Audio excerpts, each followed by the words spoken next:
Assalamualaikum warahmatullahi wabarakatuh. Terima kasih kepada Pak Heri atas waktunya. Izinkan kami untuk mempresentasikan hasil diskusi kami yang berjudul Complex Reaction Mechanism. Pertama-tama, kami akan memperkenalkan diri terlebih dahulu.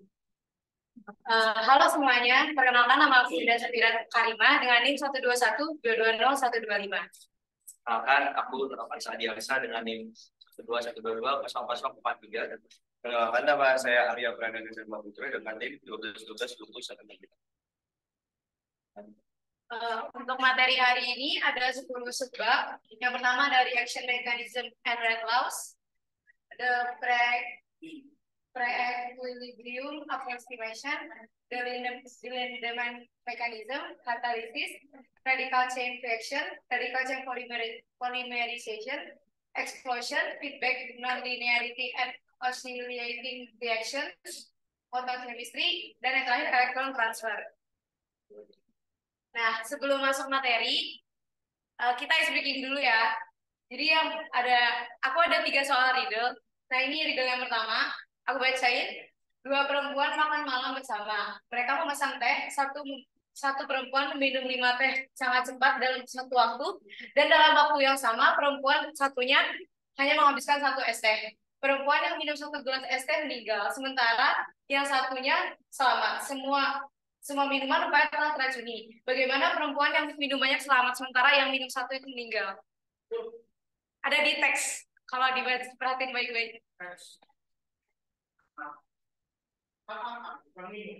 No. Ya.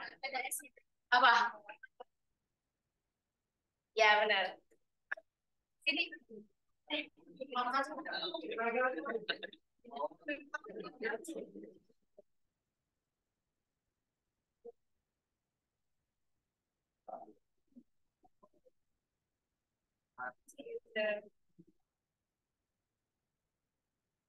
Lanjut ya ke riddle yang kedua.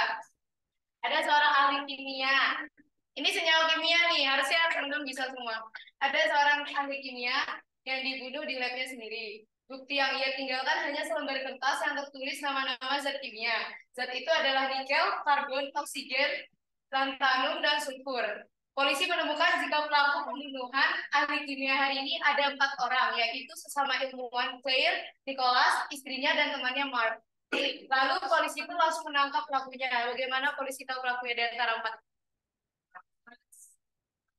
Angkat tangan dong. No. Ayo gak apa-apa yang mau jawab. Ya benar. Kenapa jawabannya di kelas?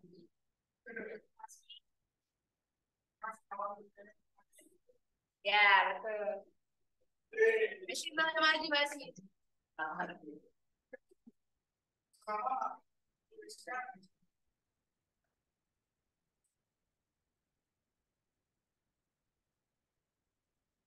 Masih boleh bahasa.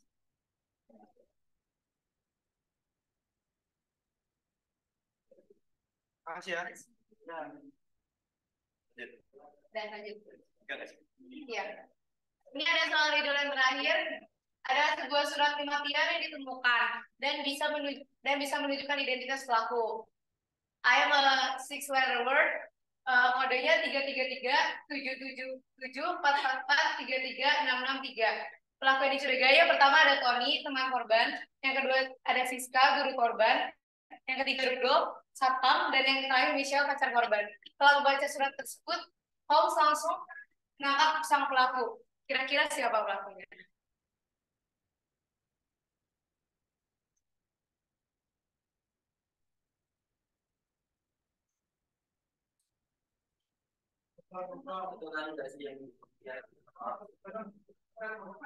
Siapa coba?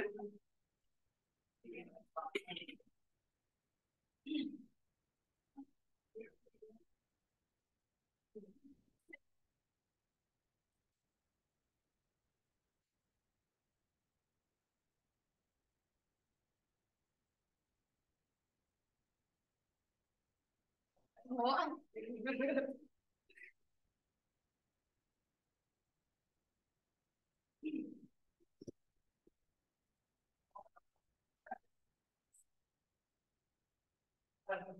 Ayo jawab dong kau. Jadi siapa? Tony. Ya benar. Oh, boleh dulu.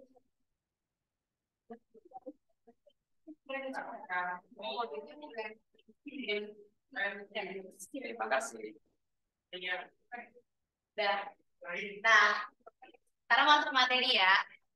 Yang sebab pertama, reaction mechanism and Red laws, atau mekanisme reaksi dan hukum laju reaksi.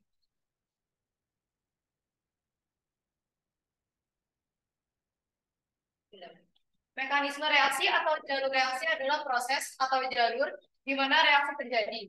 Reaksi kimia biasanya terjadi dalam beberapa langkah, meskipun mungkin tidak selalu terlihat jelas. Misalnya penguraian ozon, tampaknya mengikuti mekanisme dengan dua langkah. Yang pertama itu ada O3, terus menghasilkan O2 plus O. Langkah yang kedua, O plus O3 menghasilkan 2O2. Setiap langkah dalam mekanisme disebut dengan reaksi elementer. Reaksi elementer terjadi persis seperti yang tertulis dan tidak dapat diuraikan menjadi langkah-langkah yang lebih sederhana. Reaksi elementer ditambahkan ke reaksi keseluruhan, yang untuk penguraiannya adalah 2O3 menjadi 3O2.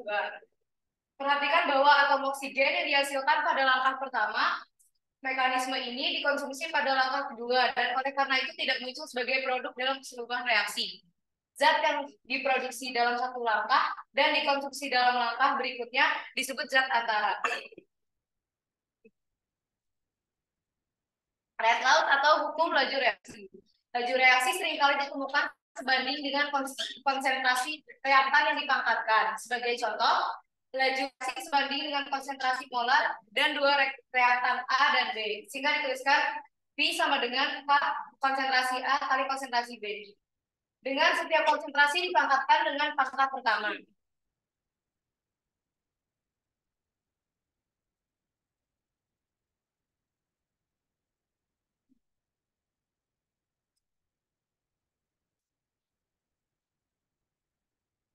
Koefisien K disebut konstanta laju reaksi. Konstanta laju tidak bergantung pada konsentrasi, tetapi bergantung pada suhu.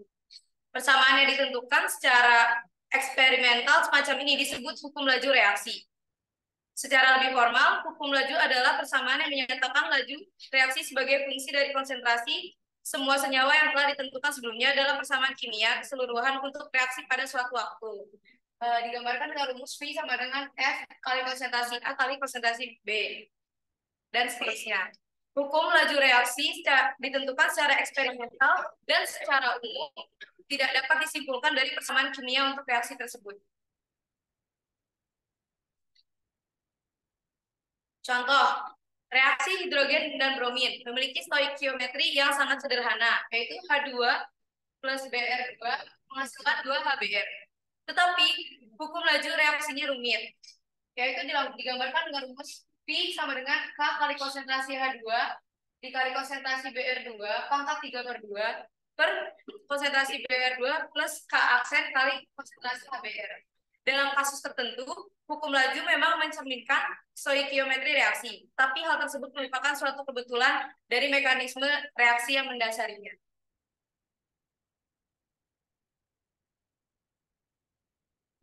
Aplikasi dari hukum laju adalah setelah kita mengetahui hukum dan nilai konstanta laju, kita dapat memprediksi laju reaksi dari komposisi campuran. Selain itu, dengan mengetahui hukum laju, kita dapat menentukan komposisi campuran reaksi pada tahap reaksi selanjutnya. Hukum laju adalah panduan untuk mekanisme reaksi, karena setiap mekanisme yang diusulkan harus konsisten dengan hukum laju yang diamati. Penentuan hukum laju disederhanakan dengan metode isolasi di mana konsentrasi semua reaktan kecuali satu reaktan berada dalam jumlah besar.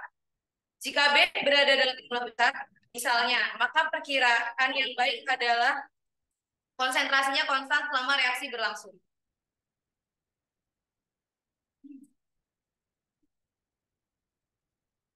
Ini aku ada pertanyaan nih.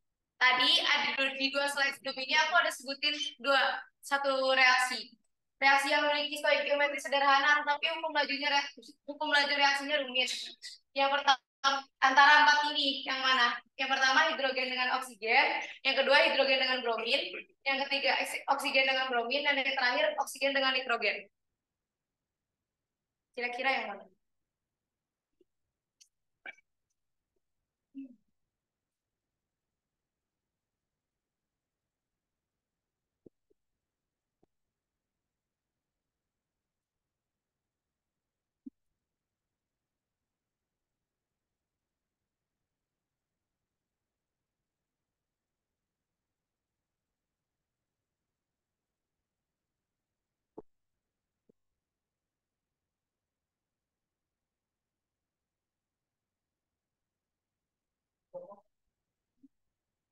Gimana guys, ada yang tahu gak?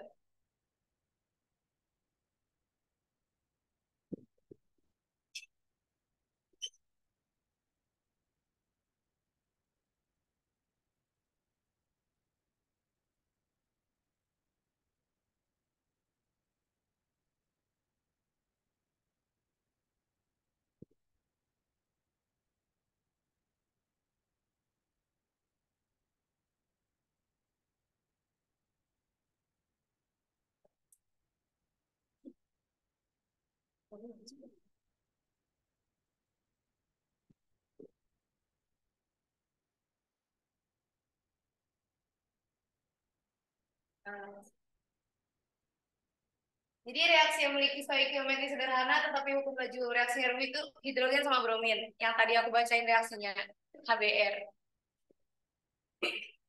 Lanjut ke materi subbab yang kedua, yaitu the pre-equilibrium approximation.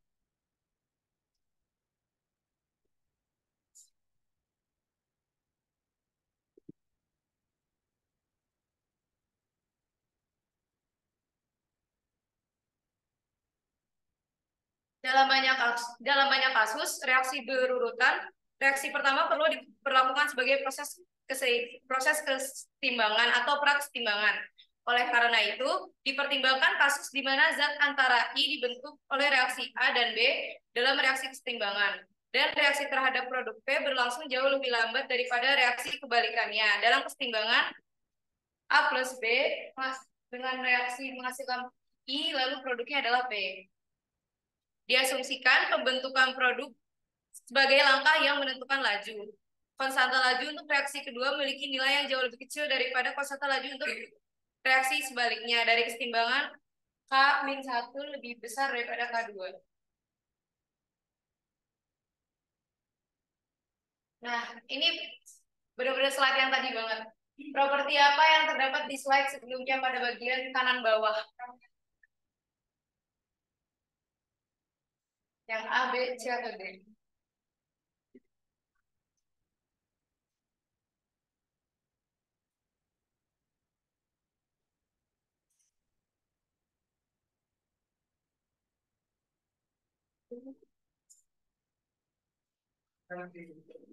Ya, benar.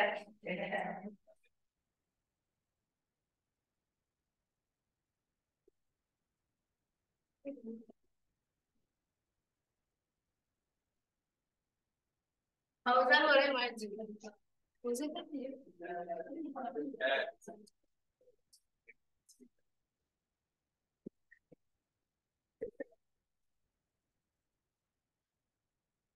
Lanjut ke sebab yang ketiga, yaitu the Lindemann mechanism.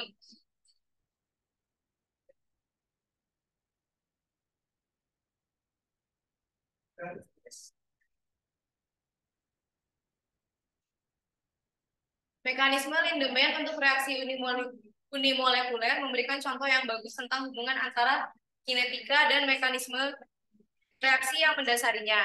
Mekanisme ini dikembangkan untuk menggambarkan ketergantungan konsentrasi yang diamati dalam reaksi disosiasi unimolekuler dalam bentuk A, yaitu fragments. Mekanisme Lindemann melibatkan dua langkah. Pertama, reaktan memperoleh energi yang cukup untuk menjalani reaksi melalui tumbukan biomolekuler. Dengan digambarkan reaksi A plus A menghasilkan A pangkat bintang plus A. Dalam reaksi ini, A pangkat bintang adalah reaktan teraktivasi yang telah menerima energi yang cukup untuk mengalami penguraian. Pasangan tumbukan dari molekul reaktan teraktivasi meninggalkan tumbukan dengan energi yang tidak cukup untuk terurai. Pada langkah kedua mekanisme Lindemann, reaktan teraktivasi mengalami salah satu dari dua reaksi, yaitu tumbukan yang menghasilkan penonaktifan atau penguraian, yang pada gilirannya menghasilkan pembentukan produk. Kedua reaksi ini adalah A pangkat bintang plus A menjadi A plus A, lalu produk dari A pangkat bintang sendiri adalah P. Pemisahan reaksi menjadi dua langkah adalah kontribusi konseptual utama dari mekanisme Lindemann. Secara khusus, mekanisme ini menyiratkan bahwa ada pemisahan dalam skala waktu antara aktivasi dan deaktivasi serta pembentukan produk.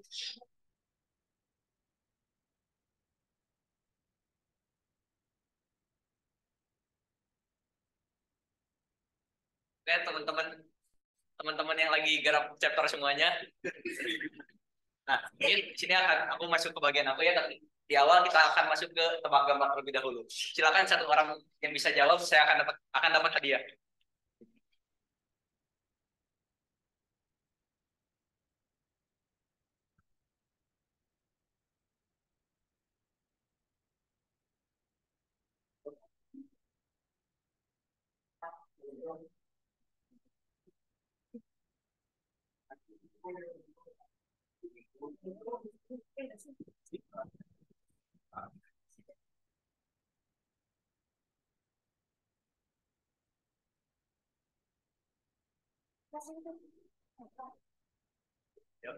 Oh, você.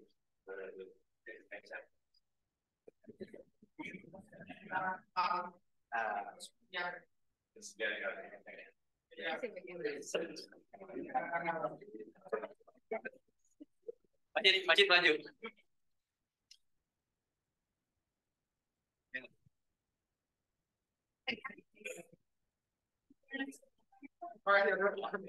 Nggak bisa seblok nih.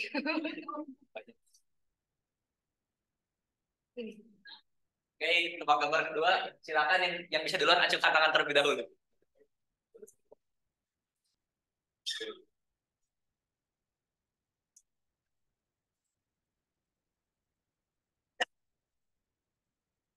Halo guys.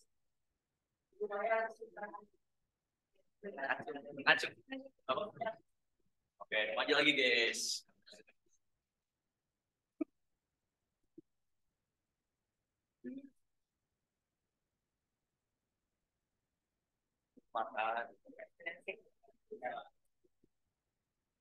Oke, yang terakhir acungkan tangan jika ada yang tahu.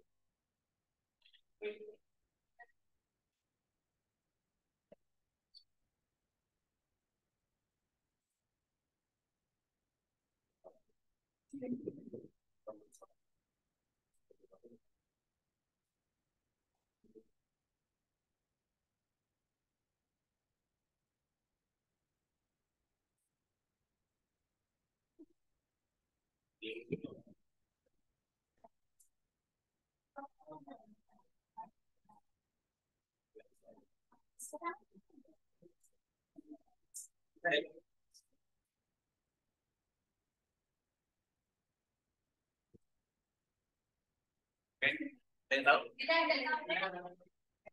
Mana? Yeay.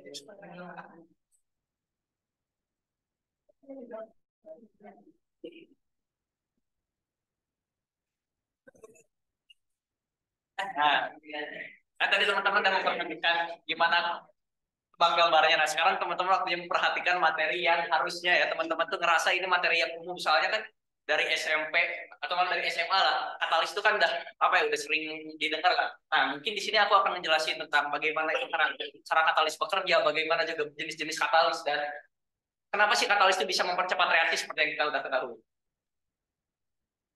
Nah, yang pertama, katalis. Katalis itu adalah zat yang meningkatkan laju reaksi dari suatu reaksi kimia tanpa dikonsumsi dalam prosesnya. Nah, katalis ini tidak muncul dalam keseluruhan stoikiometrinya, tapi reaksi yang dikatalisnya saja.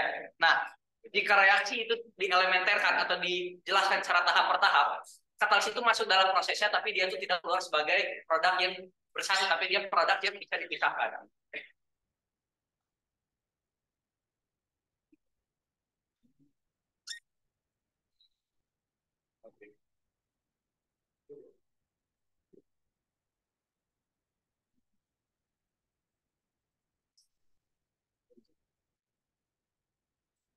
Nah, secara singkat itu mekanisme katalis itu adalah dengan menurunkan ketinggian dari penghalang energinya atau bisa kita sebut dengan energi aktivasinya sehingga reaksi yang bisa kita lakukan itu berjalan dengan cara lebih cepat.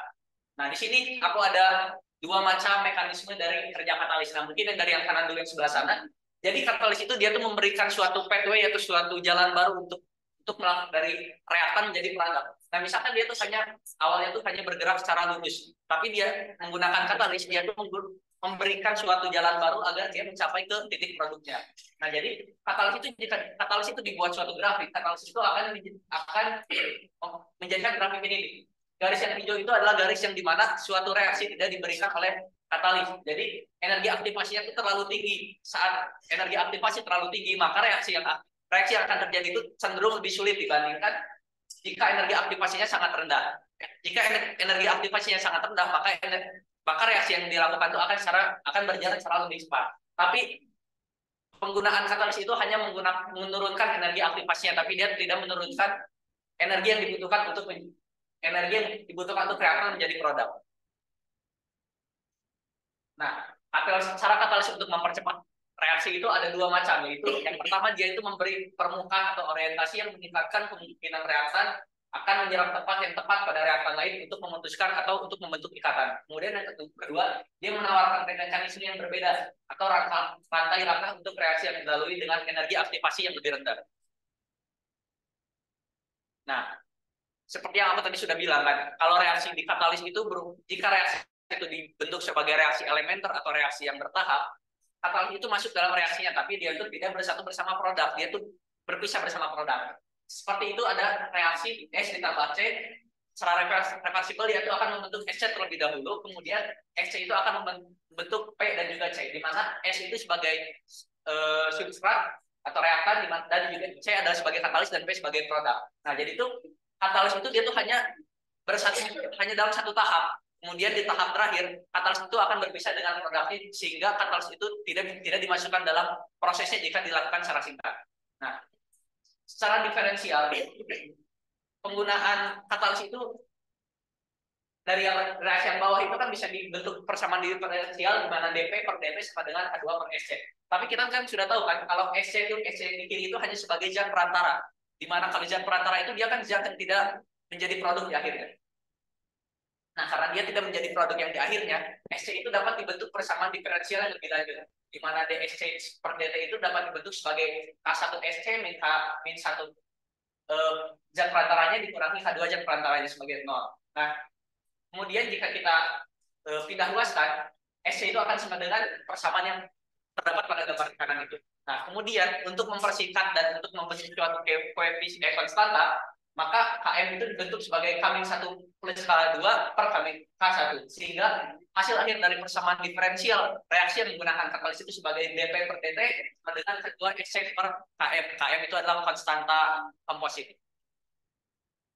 Nah, kemudian katalis itu jika kita lihat berdasarkan laju reaksinya, katalis itu dibedakan menjadi dua, di mana ada katalis positif dan juga ada katalis negatif. Katalis positif itu katalis yang meningkatkan laju reaksi, di mana dia menurunkan penghalang energi aktivasinya sehingga reaksinya menjadi lebih cepat.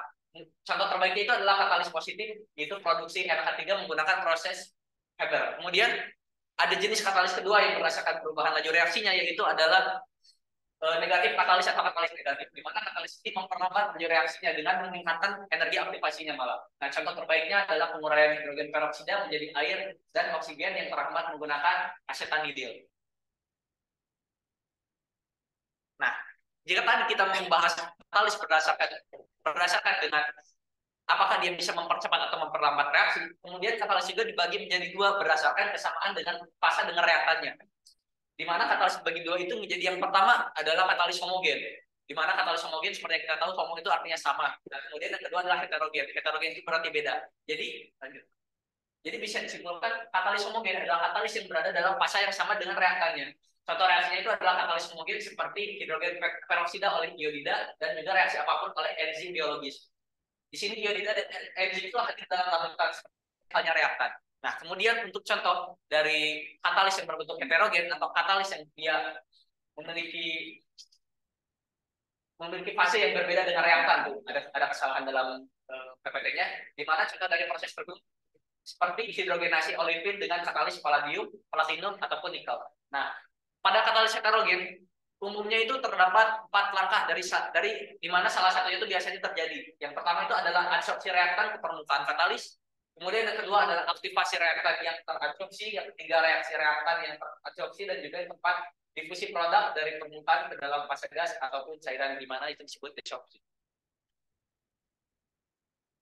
Nah, ini adalah salah satu contoh dari reaksi di mana reaksi ini dibantu oleh katalis berbohong, katalis homogen, di mana katalis atau reaksi yang kita dimasukkan dalam contoh ini adalah penguraian hidrogen peroksida yang dikatalis oleh bromida. Maka reaksi umumnya itu 2HO2 menjadi 2H2O ditambah O2.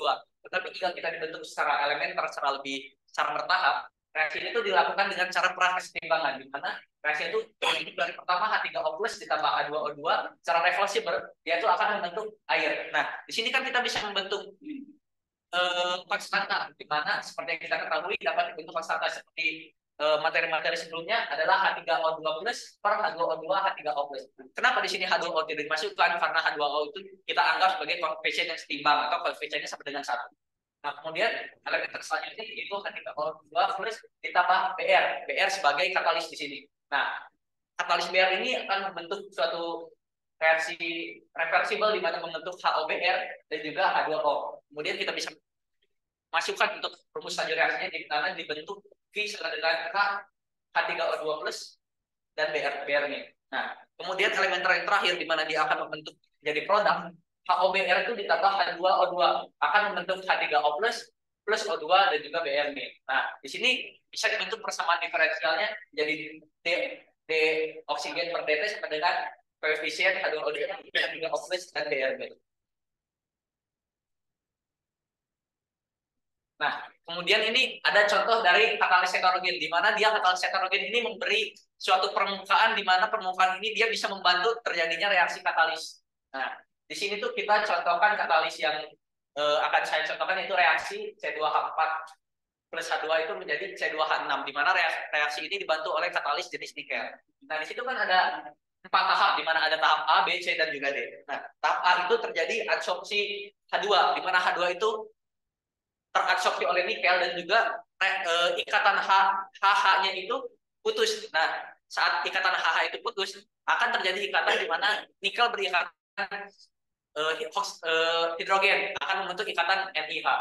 Kemudian langkah yang kedua, di mana ada C2H4 yang teradsorpsi oleh permukaan nikel. Nah, C2H4 itu kan dia punya ikatan ini ya, dia punya ikatan ikatan P, di mana ikatan P yang terjadi ini adalah akan bisa diadsorpsi oleh nikel dan membentuk ikatan nikel bersama karbon atau Ni dan C. Nah, kemudian langkah ketiga itu di mana kan tadi udah teradsorpsi nih antara ikatan hidrogen yang teradsorpsi dan juga dari C2H4 yang teradsorpsi oleh nikel. Dan di permukaan itu akan terjadi ikatan, di mana ikatan yang terjadi itu akan terdifusi dan membuatkan ikatan C dan H. Nah, kemudian reaksi yang terakhir di mana C2H6 ini akan lepas dan juga dia membentuk C2H6 karena ikatan dari CH dan juga nikel itu lemah dan lebih kuat ikatan C2H6-nya, sehingga C2H6 bisa lepas dari permukaan nikel.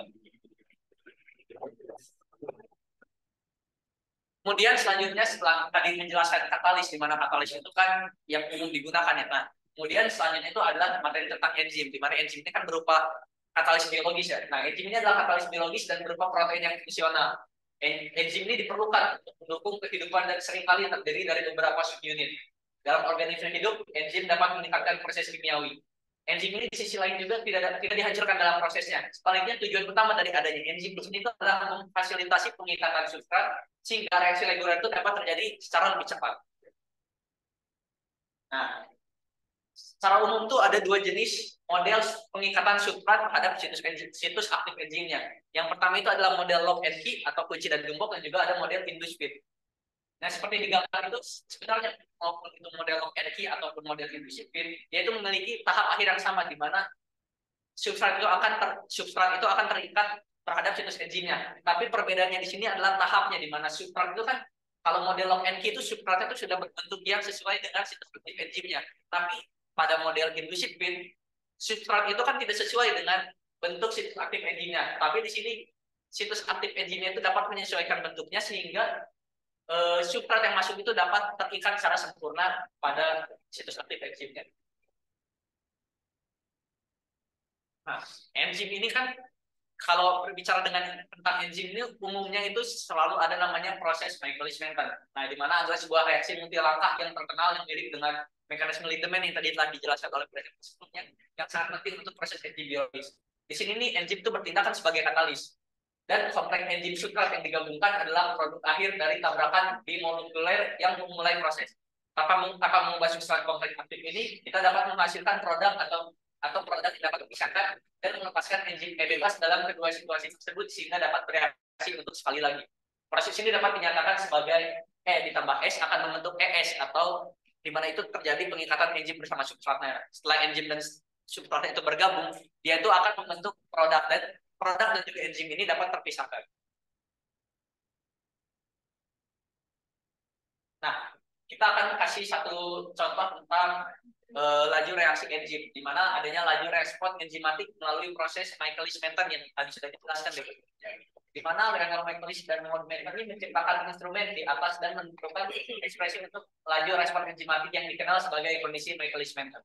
Nah, kan di sini tuh dibentuk itu suatu persamaan di mana V sama dengan K2 dikali CO enzim per 1 plus Kf per COS. Kemudian dapat disempurnakan lagi persamanya menjadi K2 dikali COS per COS plus Km, di mana Km ini setelah tadi kan saya sudah jelaskan di awal bahwa Km ini merupakan suatu koefisien di mana agar mempermudah penjelasan dari persamaannya dibentuk koefisien Km sama dengan K-1 plus K2 per K1 sehingga dapat dibentuk reaksi seperti yang di bawah sana. Nah, laju respon enzimatik melalui Michaelis-Menten ini dapat dibentuk suatu grafik di mana terjadi grafik ini. Nah, kemudian dari grafik itu dapat disimpulkan adanya 3 jenis gambaran, di mana yang pertama itu gambaran di mana VO itu kurang lebih sama dengan CO-nya. Nah, jika PO sama dengan CO, maka akan dihasilkan suatu persamaan seperti terlampir pada gambar. Kemudian yang kedua, jika PO itu sama dengan CO, tapi CO itu sangat kecil. Jika CO itu sangat kecil, akan dihasilkan grafik seperti pada gambar yang ada di kanan bawah, jadi ada warna biru. Nah, itu adalah titik di mana PO itu sama dengan mirip dengan CO, tapi CO-nya itu kecil. Nah, saat PO sama dengan CO dan CO-nya kecil, itu akan mendapatkan persamaan seperti ini. Dan juga yang terakhir, jika PO itu sama dengan V secara maksimalnya. Atau bisa dilihat itu adalah titik atas, di mana ada titik garis horizontal yang berwarna merah. Dan saat terjadinya V sama dengan Vmax, maka akan dihasilkan persamaan di mana V itu akan sama dengan Vmax atau sama dengan K2 dikali CO enzimnya. Nah, selanjutnya kan tadi kita udah menjelaskan tentang materi katalis, di mana materi katalis itu umum digunakan. Nah, kemudian ada materi yang di sini aku rasa ini materi yang sebenarnya pengulangan dari kimia organik semester lalu, di mana ada radical chain reaction atau reaksi radikal rantai radikal bebas. Sebelum kita masuk ke reaksinya, kita akan dijelaskan dulu tentang radikalnya itu. Radikal itu adalah spesies kimia yang mengandung elektron yang tidak berpasangan. Radikal seringkali sangat reaktif karena memiliki elektron yang tidak berpasangan ini. Nah, radikal ini dapat menjadi spesies aktif dalam reaksi yang berantai. Radikal ini awalnya berasal dan kemudian bergabung dengan molekul reaktan untuk menghasilkan spesies aktif yang baru. Untuk menciptakan spesies aktif baru lainnya, spesies aktif ini kemudian berinteraksi dengan molekul reaktan sekali lagi secara atom, bisa kita sebutkan secara berkelanjutan. Nah, dengan cara ini spesies aktif itu akan terbentuk dan memiliki berat molekul yang lebih besar dari radikal sebelumnya. Nah, secara umum reaksi radikal chain atau reaksi rantai itu terjadi melalui 3 tahap. Yang pertama itu adalah tahap inisiasi, kemudian yang kedua adalah tahap propagasi, dan juga yang ketiga adalah tahap terminasi. Inilah salah satu contoh dari reaksi rantai bebas, yang mana adalah reaksi dekomposisi rantai termal ketana, di mana C2H6 ini dapat terurai menjadi C2H4 ditambah H2. Kalau dijelaskan secara tahap per tahap, reaksi radikal chain yang terjadi yang pertama itu adalah inisiasi, di mana C2H6 itu akan terputus di bagian tengahnya dan membentuk dua CH3 dan memiliki radikal bebas. Kemudian lanjut ke tahap selanjutnya, itu adalah tahap propagasi, di mana CH3 yang tadi telah diputus di rantai pada tahap inisiasi akan berikatan sama C2H6 karena dia memiliki spesies radikal bebas atau radikal yang dimana dia bisa mengambil elektron dari molekul lain dan membentuk C4 ditambah C2H5. Nah, kemudian kan tadi di propagasi itu C2H6 itu kan tertarik satu elektronnya dan akan menjadi C2H5 dan memiliki satu elektron bebas. Nah, kemudian elektron bebas ini kan merupakan elektron yang radikal. Dia itu akan melepaskan sendiri dan membentuk C2H4 ditambah H memiliki radikal. Kemudian H plus di mana H di mana H yang memiliki radikal ini akan mengikat terhadap C2H6 yang masih sempurna dan C2H6 itu akan menjadi C2H5 radikal.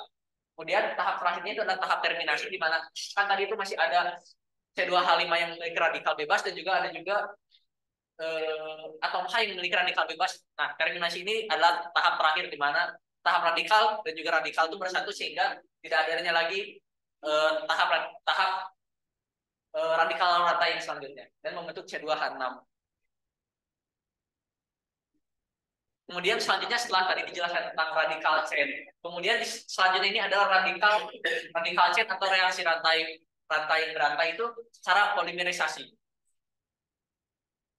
Reaksi polimerisasi radikal itu adalah kelas reaksi radikal yang sangat penting karena dalam prosedur ini monomer itu bereaksi dengan inisiatornya untuk diaktifkan sehingga menghasilkan radikal yang monomer. Setelah itu monomer radikal bergabung dengan monomer-monomer lainnya untuk membentuk dimer radikal. Setelah itu dimer radikal ini bergabung dengan monomer lain dan seterusnya. Dan jadi secara berkelanjutan monomer akan mengikat monomer dan dari terbentuknya banyak monomer, terikatnya banyak monomer ini akan dihasilkan polimerisasi.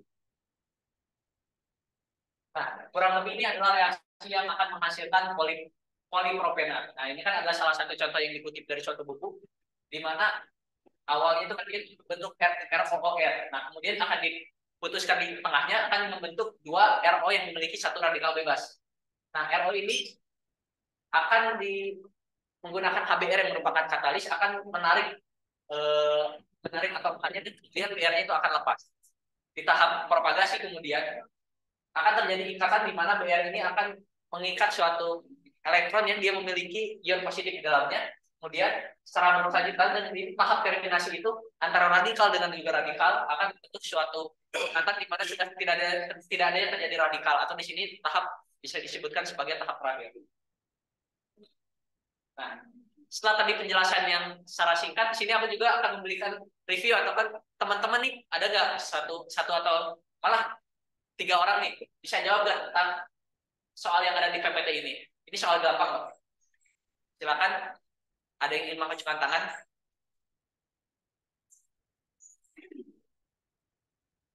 Oke, Bang Geja.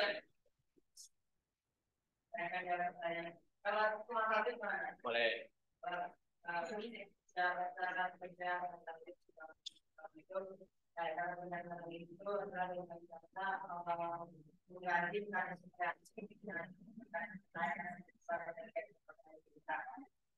Oke.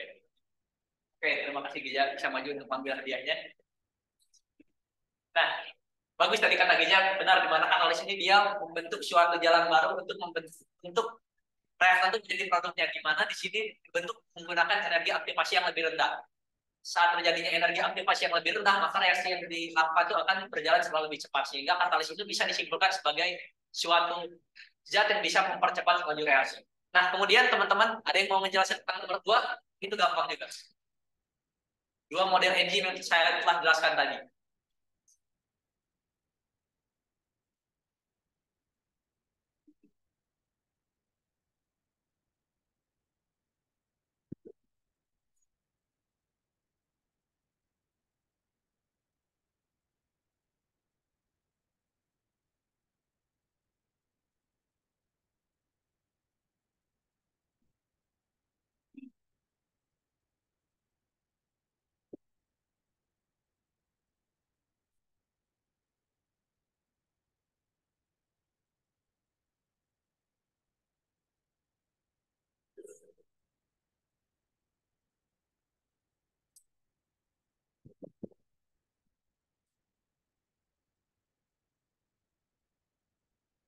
Oke, apakah ada yang ingin menjawab pertanyaan nomor 2 atau malah nomor 3 secara langsung?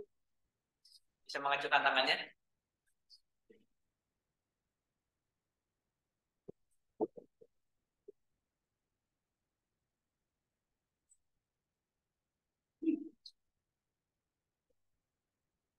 Jika tidak ada yang ingin menjawab, maka hadiahnya hangus dan hadiah akan dimakan oleh presenter. Di sini aku akan menjelaskan pertanyaan nomor 2, di mana jelaskan dua model pada engine. Engine itu kan terdapat dua macam model engine yang paling umum, di mana yang pertama itu adalah model lock and key dan juga yang kedua adalah model induced speed.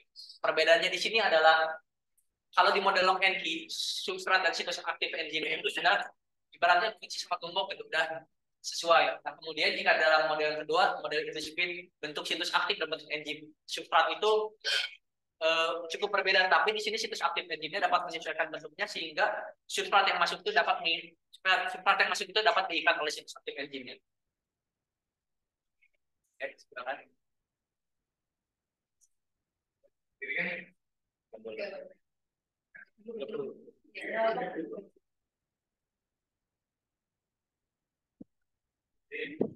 reaksi radikal itu dalam intinya itu ya persiapan untuk nanti dua itu nanti propagasi yaitu proses di mana propagasi yaitu proses di mana molekul awalnya itu nanti berubah menjadi dua jenis molekul itu molekul radikal molekul non radikal. Lalu yang terakhir itu nanti terminasi yaitu di mana tingkatnya di mana molekul-molekul radikal yang tadi dari hasil kedua itu akan bergabung menjadi molekul. Silakan Ariel lagi.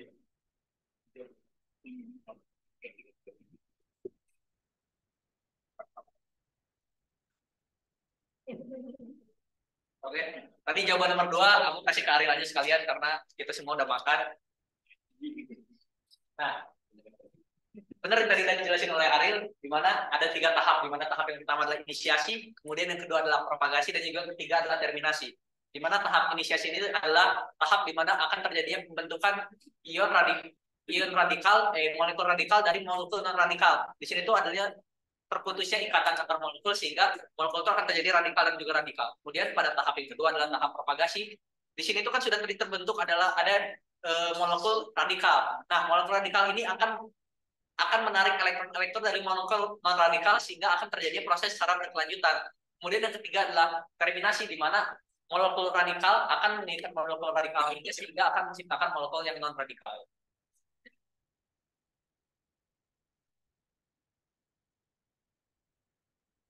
Aku mau nanya. Tadi Nuno pakai warna apa untuk materi bagian yang katalisis yang paling banyak yang ada enzimnya juga? Ada biru, kuning, merah, atau hijau? Angkat tangan dong yang mau jawab. Ya bener Amanda.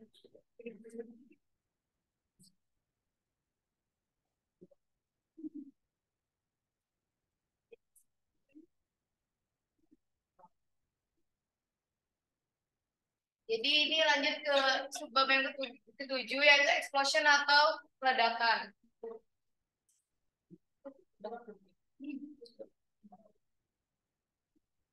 Ledakan termal adalah reaksi yang sangat cepat yang timbul dari peningkatan laju reaksi yang cepat dengan meningkatnya suhu. Suhu sistem meningkat jika energi yang dilepaskan oleh reaksi eksotermik tidak dapat keluar dan reaksi berjalan lebih cepat. Percepatan laju menghasilkan kenaikan suhu yang lebih cepat lagi, sehingga reaksi menjadi sangat cepat. Ledakan percabangan rantai terjadi ketika jumlah pusat rantai tumbuh secara eksponensial. Pertimbangan reaksi yang sangat eksotermis di mana sejumlah besar panas dibebaskan selama reaksi. Reaksi akan berlanjut dengan laju awal tertentu. Tetapi jika panas yang dibebaskan selama reaksi tidak dihilangkan, suhu sistem akan meningkat. Begitu juga dengan laju reaksi. Hasil akhir dari proses ini adalah ledakan termal. Jenis ledakan kedua melibatkan reaksi percabangan berantai. Pada bagian sebelumnya, konsentrasi spesies perantara radikal ditentukan dengan menerapkan pendekatan kondisi tunak. Demonstrasi kimia pengantar standar adalah penyalaan balon yang berisi hidrogen dan oksigen. Balon dinyalakan dan jika kedua gas tersebut berada dalam rasio stoikiometri yang benar, maka akan terjadi ledakan yang dibuktikan dengan ledakan keras. Reaksi spesifiknya adalah 2H2 plus O2 menghasilkan 2H2O dalam bentuk gas. Langkah pertama dalam mekanisme ini adalah langkah inisiasi, di mana dua radikal hidroksil atau OH dibuat. Radikal tersebut disebarkan pada langkah kedua. Langkah ketiga dan empat disebut sebagai reaksi percabangan, di mana satu reaksi radikal bereaksi menghasilkan dua spesies radikal. Dengan demikian, jumlah radikal reaktif meningkat 2 kali lipat pada langkah percabangan ini. Langkah-langkah percabangan ini menyebabkan ledakan percabangan berantai karena konsentrasi spesies reaktif tumbuh dengan cepat seiring berjalannya waktu. Terjadinya ledakan untuk reaksi ini tergantung pada suhu dan tekanan. Pertama, ledakan hanya akan terjadi jika suhu lebih besar dari 460 derajat Celcius. Pada suhu yang lebih rendah, laju berbagai reaksi menghasilkan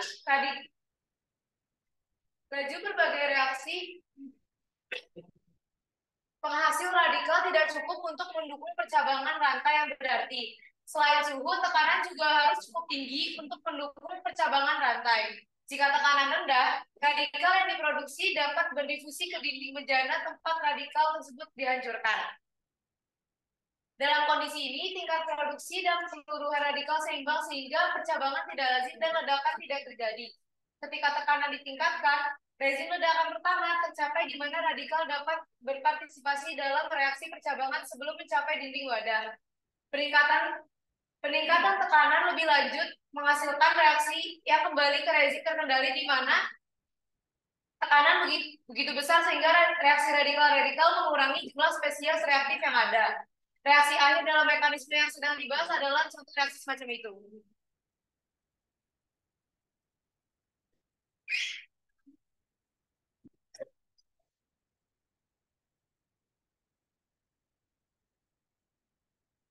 Oke, sebelum kita masuk ke materi selanjutnya, kita mau main tebak gambar dulu nih.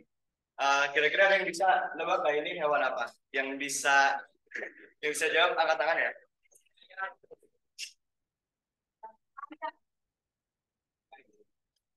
Salah. Angkat tangan dong yang mau jawab, angkat tangan dong.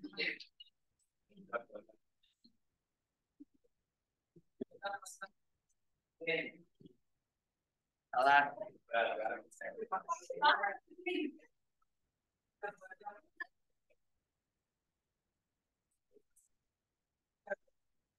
Ayo, ada nggak? Ada yang bisa nggak?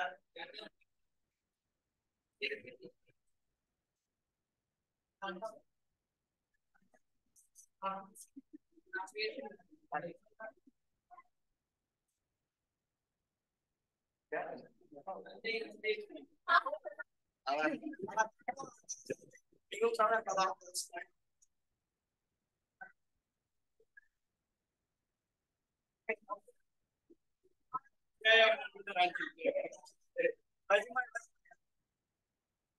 maju maju.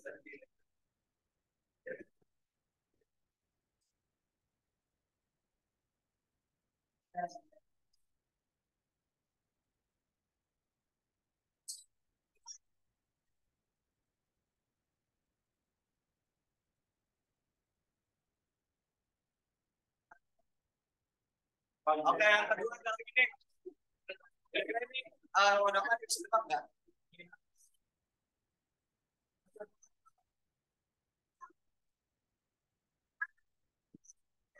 Ya.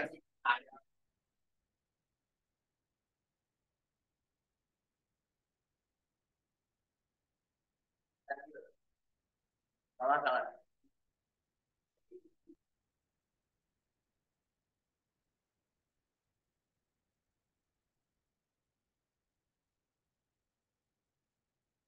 Ayam pasti searching.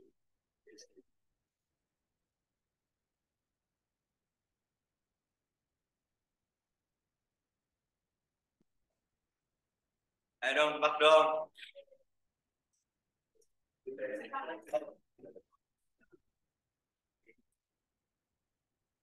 Salah.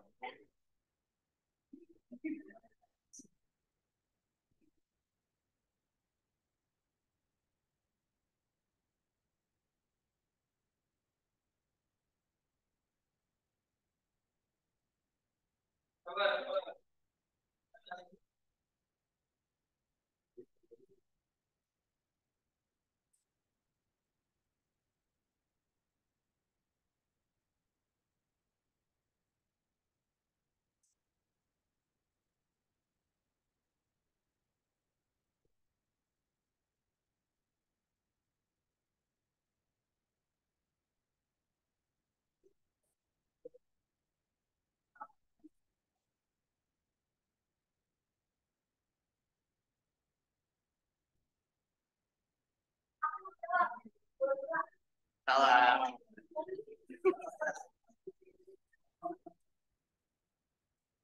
Iya, iya, benar.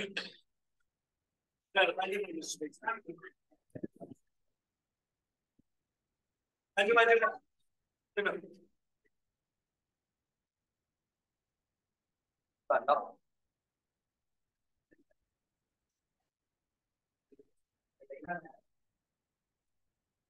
Ada lagi, ada lagi. Yang terakhir, yang terakhir.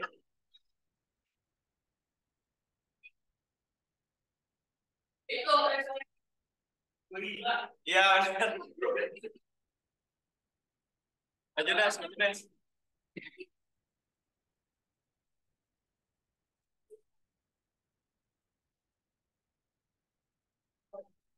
Thank you, thank you.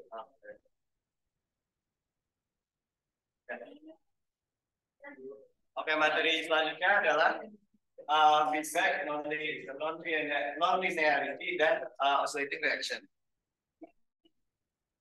Apa sih oscillating reaction itu? Reaksi berosilasi adalah salah satu reaksi kimia yang paling menarik. Dalam satu jenis reaksi, campuran bahan kimia mengalami urutan perubahan warna, dan urutan ini berulang secara berkala. Pada reaksi lainnya, campuran tersebut secara berkala mengeluarkan semburan gas dan berbusa. Dalam reaksi kimia yang berosilasi, konsentrasi beberapa komponen campuran reaksi berulang kali melewati nilai yang sama, tetapi reaksi berlangsung energi yang mendorong oxidasi berlangsung terus-menerus menuju penyelesaian. Seperti halnya jam yang terus berjalan sementara jam kita. Oscillator kimia juga terus berjalan menuju kesetimbangan sampai teroksidasi. Untuk menunjukkan osidasi, sistem kimia harus jauh dari posisi kesetimbangannya. Nah, osilasi dalam reaksi kimia yang berosilasi didorong oleh penurunan energi bebas campuran. Penurunan inilah yang mendorong semua reaksi kimia, tapi tidak semua reaksi kimia menunjukkan osilasi. Pasti ada beberapa sifat khusus pada reaksi berosilasi yang memungkinkan reaksi tersebut menunjukkan perilaku yang tidak biasa ini. Nah, sifatnya itu yang terjadi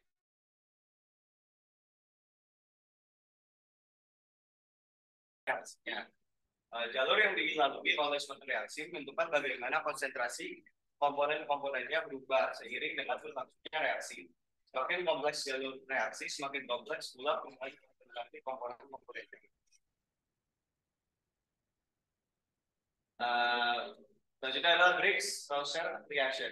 Nah, reaksi Briggs-Rauscher ini dikembangkan oleh Thomas S. Briggs dan Warren C. Rauscher dari Sekolah Menengah Galileo di San Francisco.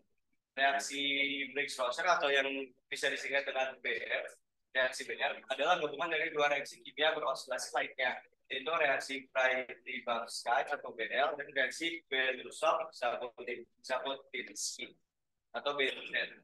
Bright sedang menyelidiki peran ganda H2O2 sebagai agen pengoksidasi dan agen reduksi ketika dia menemukan osilasi dalam evolusi gas oksigen dari campuran reaksi. Nah, dia mencampurkan H2O2, HIO3, dan H2SO4, dan dalam campuran ini hidrogen peroksida mereduksi iodat menjadi iodium dan dioksidasi menjadi gas oksigen dalam prosesnya.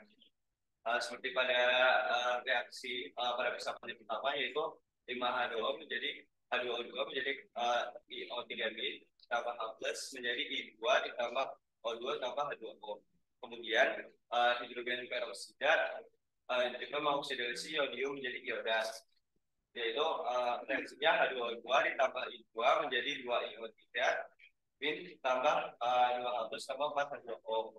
Nah, hasil akhirnya dari reaksi ini adalah katalisis iodat dari disproporsionasi hidrogen peroksida. dengan reaksi 2H2O2 menjadi O2 tambah 2H2O. Nah, Briggs proses menggabungkan hidrogen peroksida dan iodat dari reaksi Bl dengan asam malonat dan ion mangan dari reaksi BZ dan menemukan reaksi berosilasi yang menjadi nama mereka. Dalam reaksi berosilasi Br, evolusi gas oksigen dan karbon dioksida serta konsentrasi ion yodium dan ion tidak berosilasi. Perubahan yang menjelaskan osilasi dalam reaksi Br ditunjukkan dalam persamaan berikut, yaitu persamaan yang keempat dengan reaksi IO3B ditambah 2H2O2 ditambah CH2 CO2 H2 dua kali ditambah H+ menjadi ICH CO2 H2 dua kali ditambah 2O2 tambah 3H2O.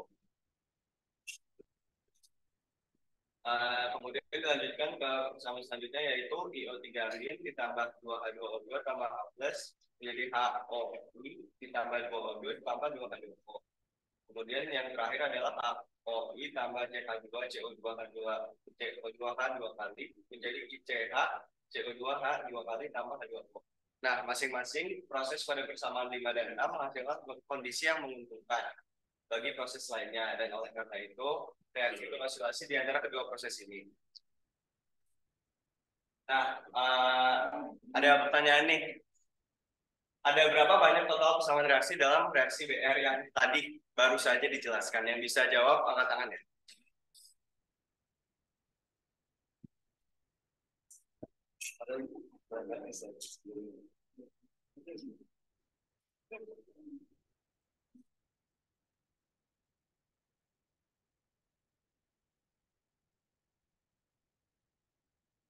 Kalau nggak ada yang jawab bisa dilanjut aja presentasinya.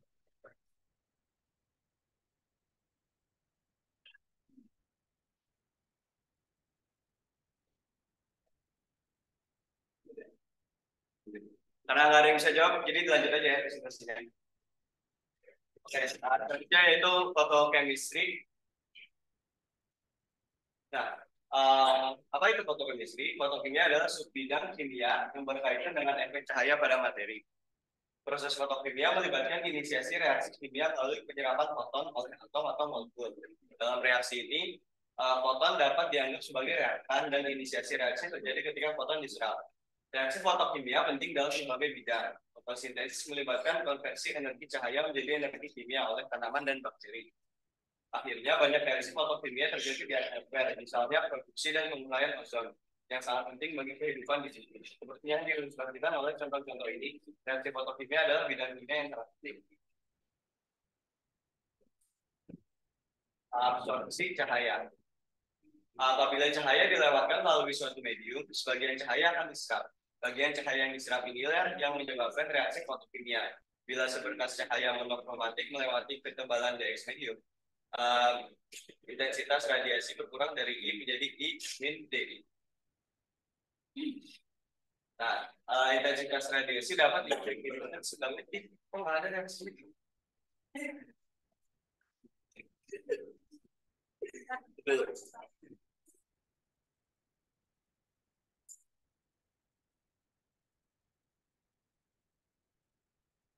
Intensitas radiasi dapat didefinisikan sebagai jumlah foton yang melintasi satuan luas dalam satuan waktu. Jika foton yang masuk ke permukaan, jumlah yang diserap dalam ketebalan dengan fraksi foton yang diserap adalah sebagai dengan ketebalan itu. Ini ada reaksi apa Pak? Ada reaksi.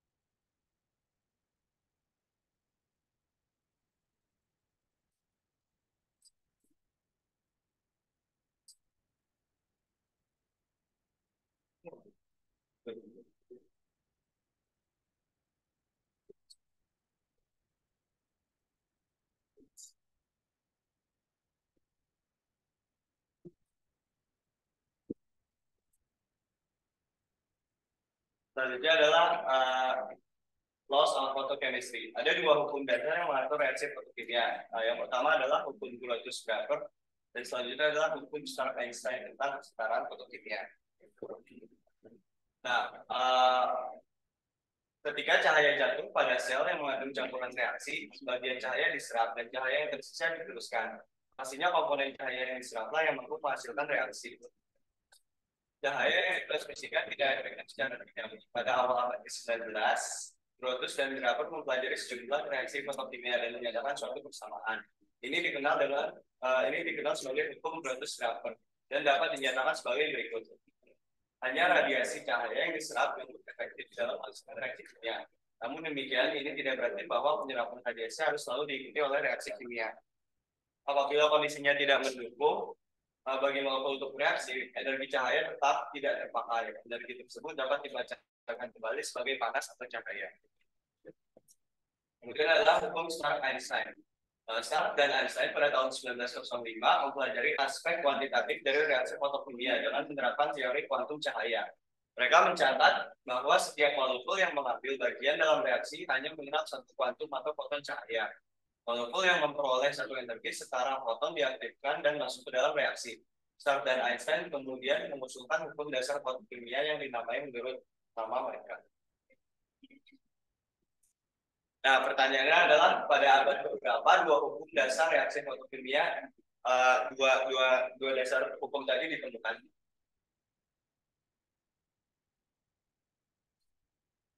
Itu harus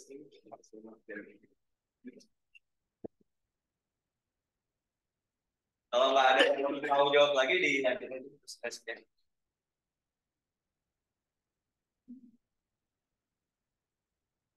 Ada yang mau coba jawab kan? Asal aja.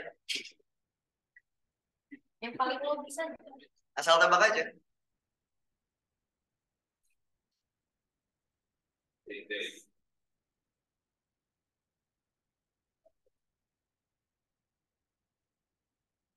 Salah. Salah. Iya guys, iya. Ya. Ya, maju guys.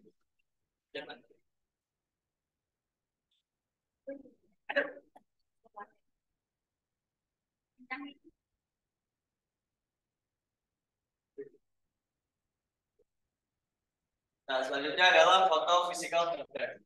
Jika radiasi yang diserap tidak digunakan untuk menyebabkan perubahan kimiawi, maka radiasi tersebut akan dipancarkan kembali sebagai cahaya dengan panjang gelombang yang lebih panjang. Tiga proses fotolistrik yang dapat terjadi adalah fluorescence, kemudian phosphorescence, dan yang terakhir adalah chemiluminescence.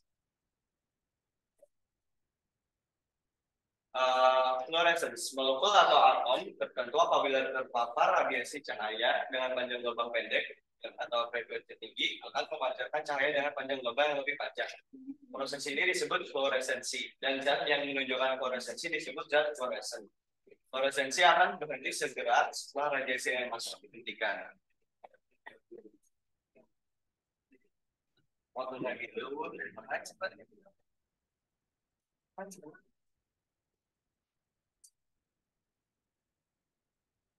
Nah, ini sebenarnya ada contoh dari fluorescence, tapi kayaknya tanpanya offline, jadi nggak tampil di slide. Jadi dijelasin aja penjelasannya ya. Jadi ketika sebuah molekul menyerap radiasi yang lebih tinggi, molekul tersebut tereksitasi ke keadaan energi yang lebih tinggi. Kemudian ia memancarkan kelebihan energi melalui beberapa transisi ke keadaan datar. Dengan demikian, molekul yang tereksitasi memancarkan cahaya dengan frekuensi yang lebih panjang. Karena fluoresensi tergantung pada panjang gelombang cahaya yang dipancarkan.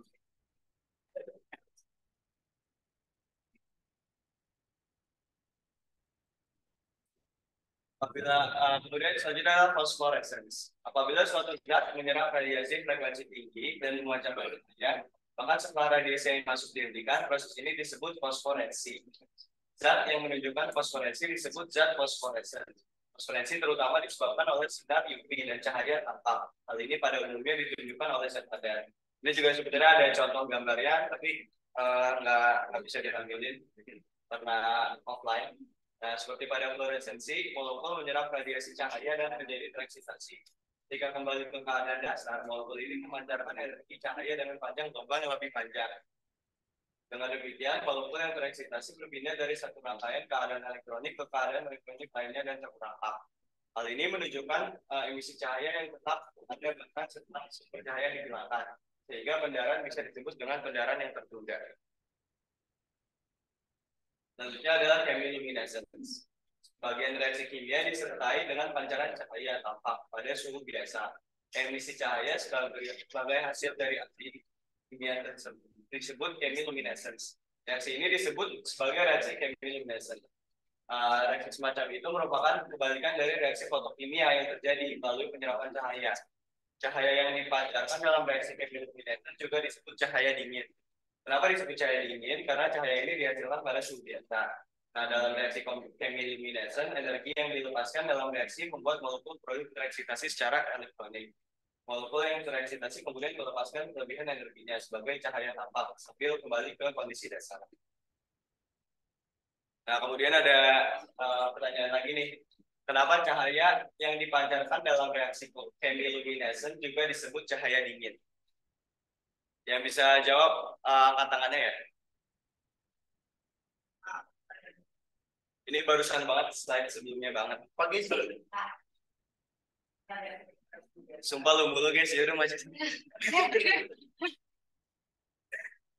Baca guys.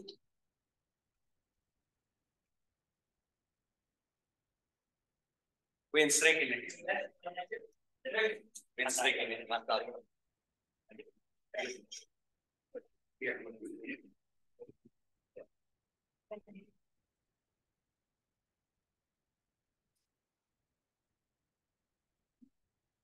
Masuk ke materi terakhir yaitu elektron transfer atau transfer elektron.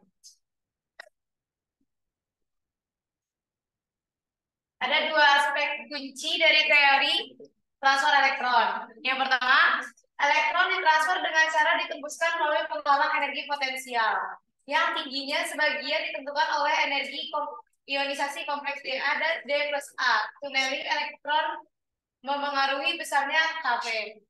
Yang kedua, kompleks Da dan molekul larut yang milihnya mengalami penataan ulang struktur sebelum transfer elektron. Energi yang terkait dengan penataan ulang ini dan energi Gibbs reaksi standar menentukan delta G. Laju transfer elektron atau dari keadaan dasar atau tereksitasi bergantung pada hal berikut ini. Menurut teori transfer elektron R.A. Marcus pada tahun 1965 tentang transfer elektron. Yang pertama, jarak antara donor dan akseptor. Ketika jarak ini semakin kecil, transfer elektron menjadi lebih efektif. Yang kedua, energi Gibbs reaksi atau delta G menunjukkan peningkatan efisiensi transfer elektron dengan meningkatnya eksergonisitas. Sebagai contoh, potensial reduksi S harus lebih kecil dari potensial reduksi Q agar fotooksidasi S dapat terjadi secara efisien. Yang ketiga, pengeluaran energi yang dihasilkan dari restrukturisasi molekul donor, akseptor, dan medium selama transfer elektron dikenal sebagai energi reorganisasi. Diperkirakan bahwa energi reorganisasi ini secara tepat disesuaikan dengan laju transfer elektron. Reaksi transfer elektron melibatkan pertukaran kumatan antara senyawa kimia. Reaksi-reaksi ini ada di mana-mana dalam kimia biologi. Sebagai contoh, fotosintesis melibatkan transfer elektron dalam transmisi energi biologis. Pada tanaman, reaksi bersih dari fotosintesis adalah konversi karbon dioksida dan air untuk membentuk karbohidrat dan oksigen molekuler. Ini ada reaksi.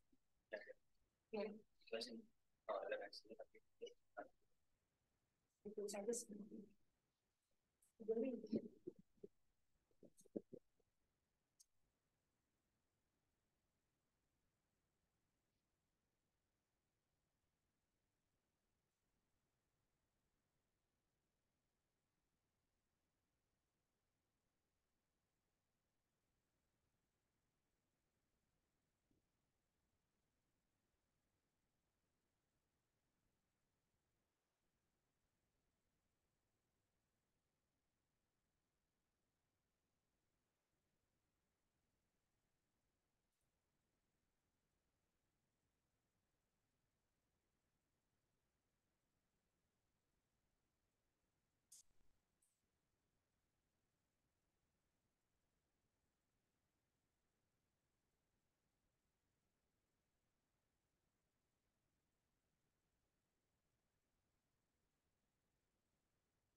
jadi bentuk reaksinya ini ada dari karbon dioksida dengan air menghasilkan glukosa dengan oksigen.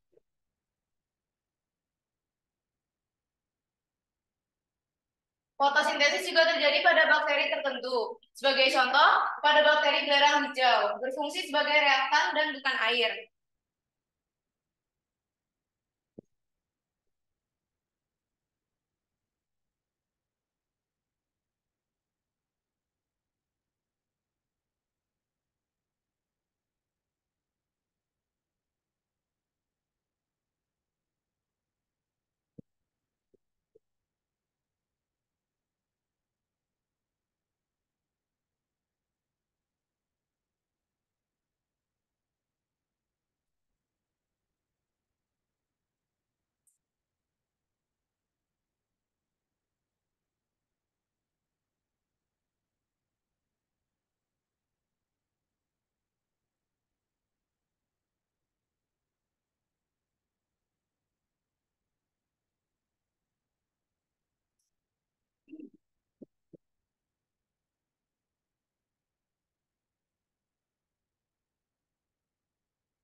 Nah, kalau fotosintesis di bakteri belerang hijau itu dia dari 2H2S dengan CO2 menghasilkan CH2O plus H2O dan H2O atau air dan 2S. Dalam reaksi ini, karbon dalam berkurang sementara dan dioksidasi, sehingga reaksi netral melibatkan transfer elektron. Meskipun fotosintesis didasarkan pada serangkaian reaksi yang digabungkan dan bukannya reaksi satu langkah yang ditunjukkan sebelumnya, reaksi netral menggambarkan pentingnya transfer elektron dalam proses ini.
Nah, teman-teman, ini jadi tadi kan di slide-nya tuh nggak ada fotonya.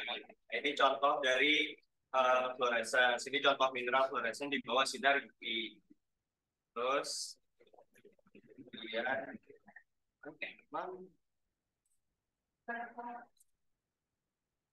nah, terus ini juga ada contohnya perbandingan air tonik di cahaya normal dan di bawah sinar UV. Ini untuk yang bagian fosforescen, ini ada bubuk fosforescen di bawah visible light, di bawah UV light, dan di keadaan gelap total. Selanjutnya untuk chemiluminescence itu contohnya adalah di kunang-kunang dan luminol.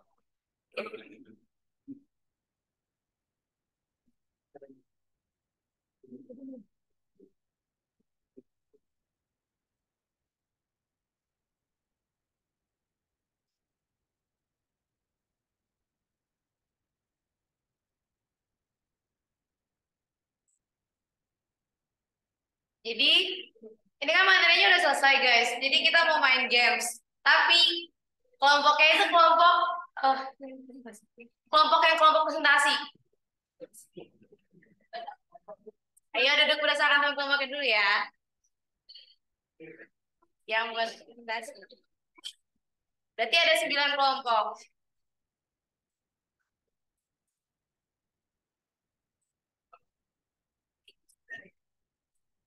Ikut.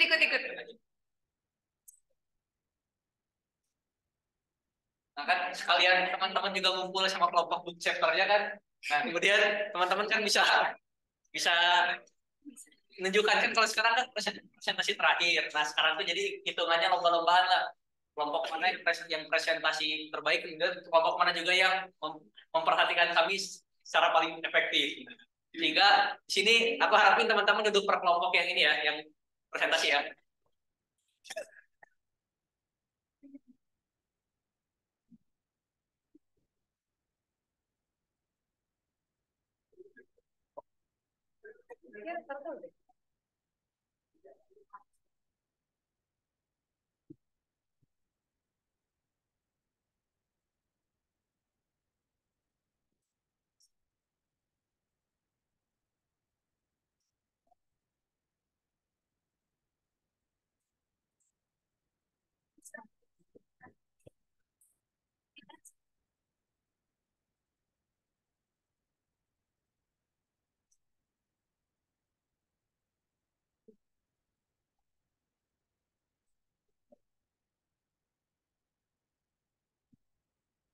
Wah, cek dulu kelompok satu mana kelompok satu.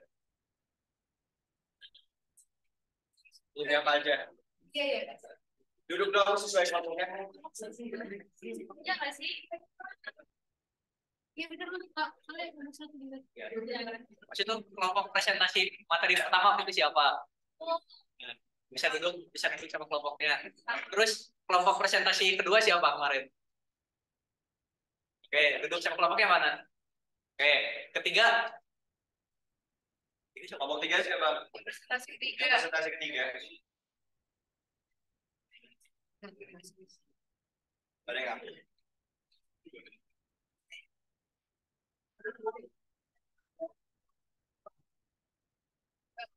Kemudian kelompok keempat mana? Kelompok 4 presentasi mana? Kelompok 5? 5 sendiri. Selamat. Kelompok 6? Oke.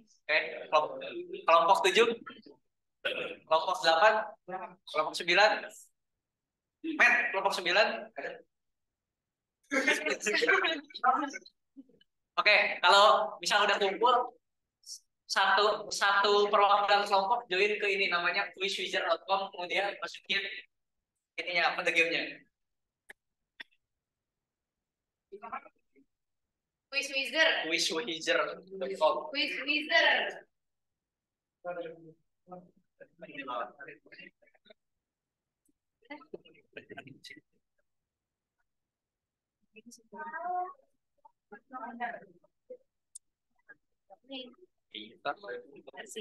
Kita ya.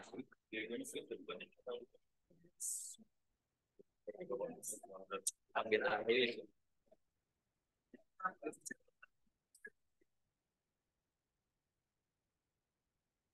Bisa nunggu.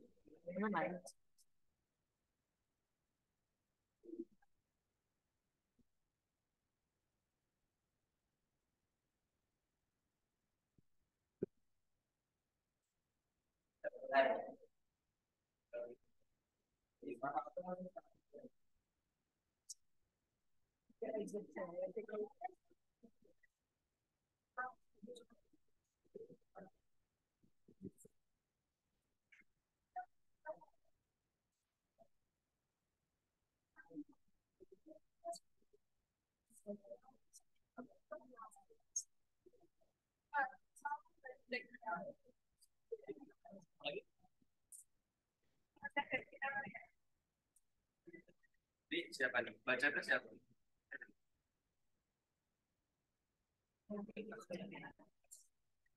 Ini yang baca siapa ya? Baca ini kelompok berapa deh? Ini dong.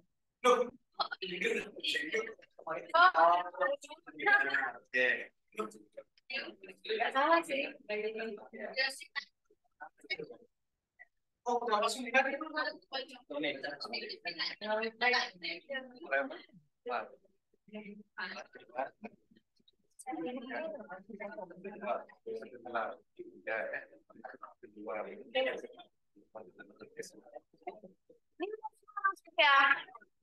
Nah, kalau misalnya semua udah masuk di sini sistematika gamenya kan nanti adalah suatu kayak board game itu kan, kayak apa ya, dia tuh ada nanti tuh bakal kalian tuh tiap kelompok bakal dikasih soal. Nah, kemudian kalian tuh yang kalau kalian benar menjawab soalnya, kalian bakal maju 2 langkah, tapi kalau kalian salah, kalian mundur 1 langkah. Kemudian yang pemenangnya itu adalah di mana dia yang paling cepat menuju finish. Jadi finishnya itu ada sekitar 22 langkah. Jadi kalian tuh harus cepat-cepatan menjawab soalnya. Tapi hati-hati juga, kalau salah kalian mundur. Jadi di sini sistemnya kompetisi antar kelompok, siapa kelompok paling baik.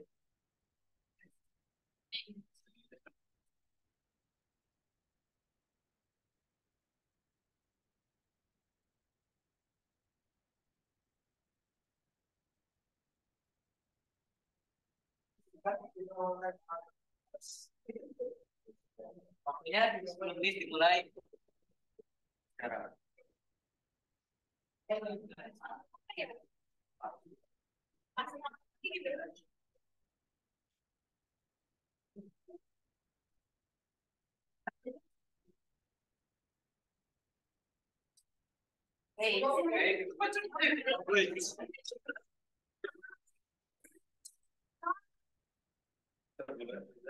Wow, baca memimpin. Asik. Masuk 9. Jadi kamu tuh udah ada tau.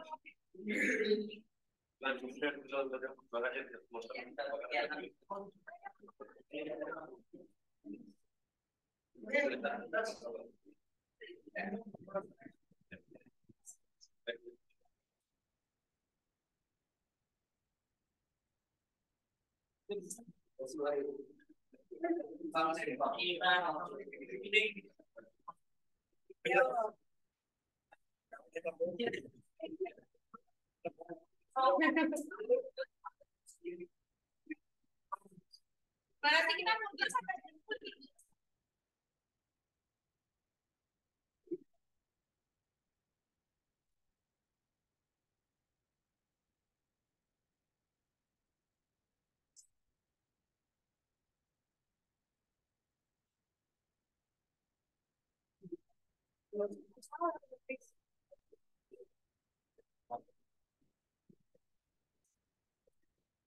Kelompok ikram memimpin.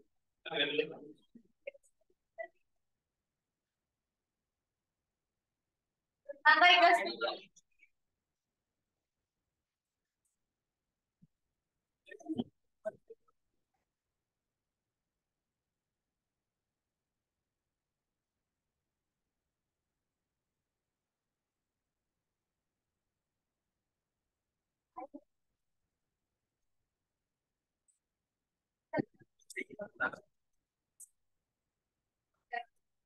Yang memimpin.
Let's go.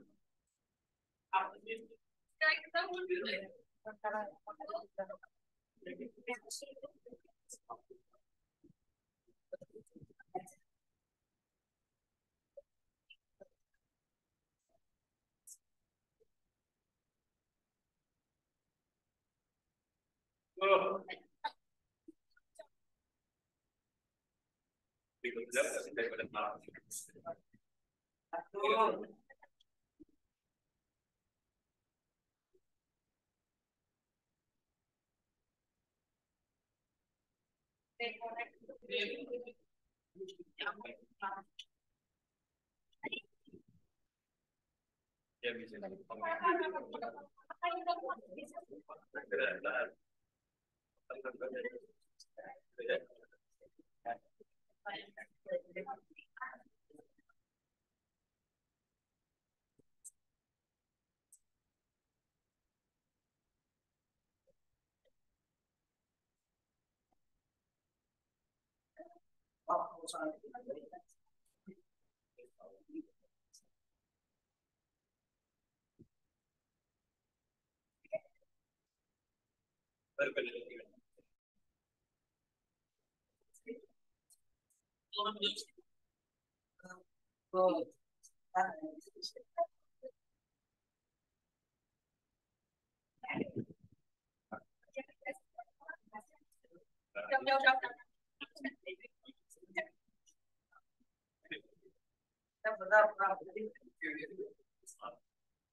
Kelompok 9 baca siapa yang finish.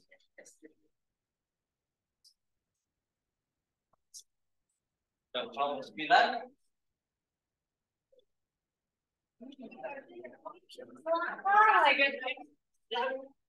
Tuh, baca. kelompok 9 standar buat kelompok 9.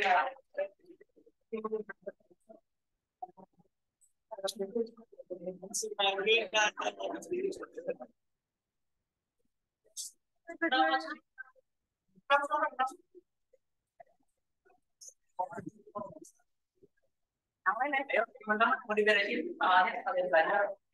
Beresin dari soalnya semua.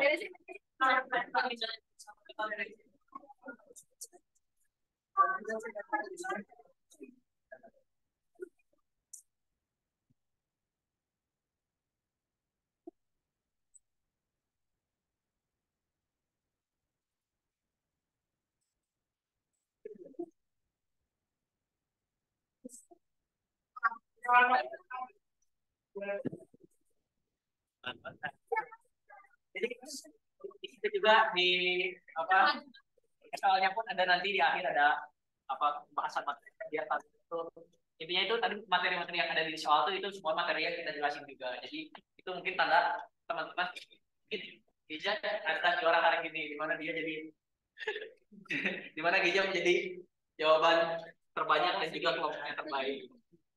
Oke, ini mau ditutup atau mau dilanjutin yang pada belum beres?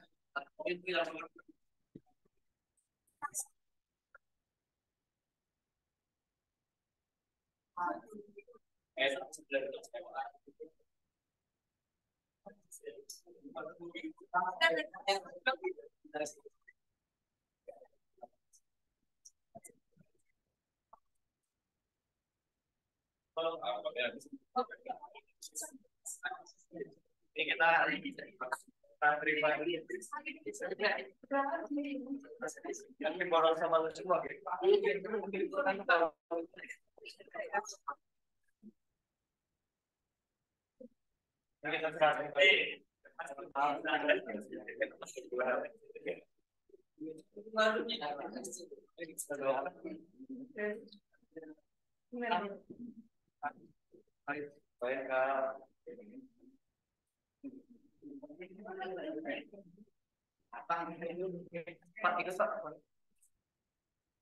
Itu foto Pak.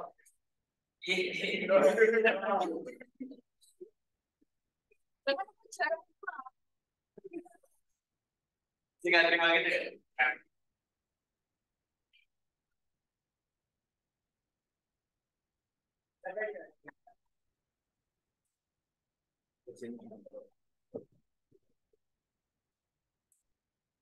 Satu, dua, tiga. Satu, dua, tiga. Satu, dua, tiga.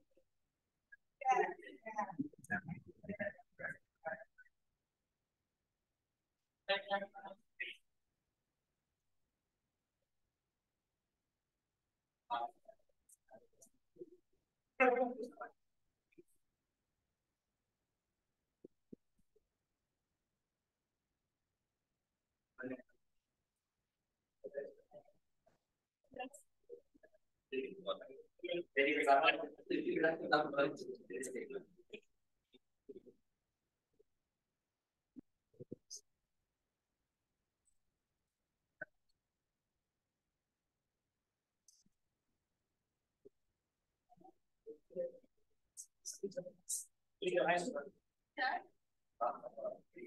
asistennya tuh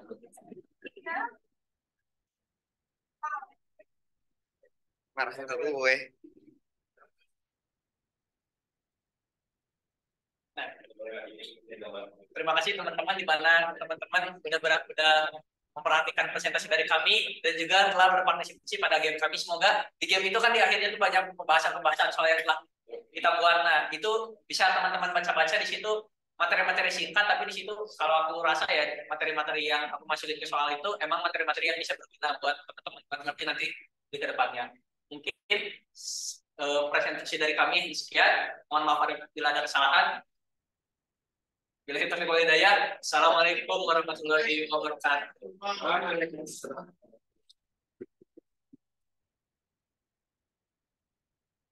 Ya, jadi ini pertemuan terakhir di mana ya. Kalian akan kontrol di WhatsApp dari kampus.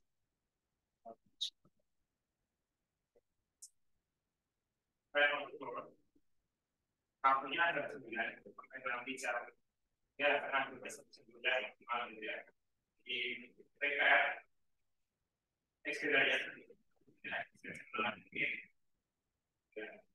siapkan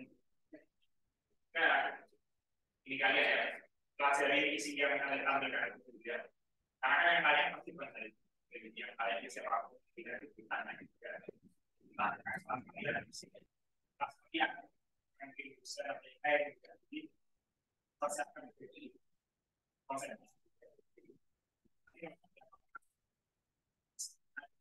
ya namanya ya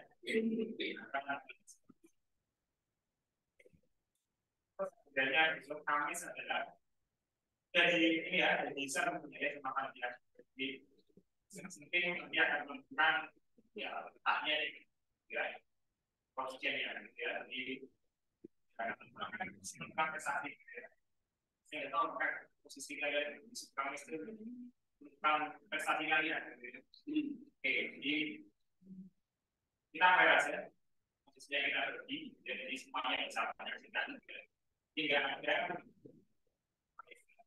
kira-kira ya yang saya atur gitu ya ini semuanya saja penting nanti dari nggak ada siapa yang atur atau melakukan musiknya gimana jadi kalian kita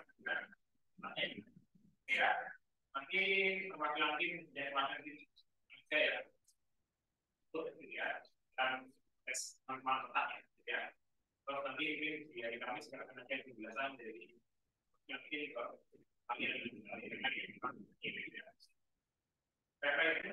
ya ini akhirnya kami sini 10 bisa di persiapkan sebenarnya apa ini sebenarnya rasanya apa yang sebenarnya satu angkatan gitu ya dirasanya kalau kalian menjaga saya yakin sebenarnya itu ya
Ya, semoga kelas kimia fisika ini ya, nilai kalian sesuai harapan kalian.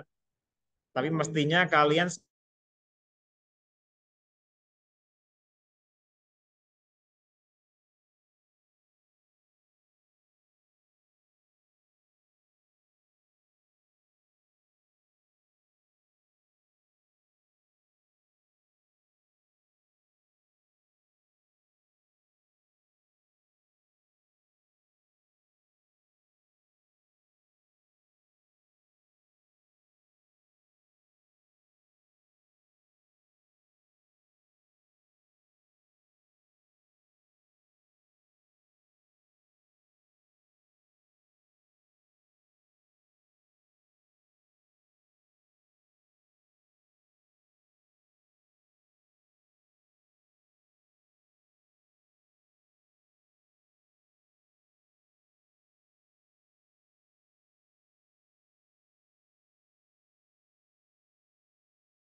akhiri kelas hari ini gitu ya.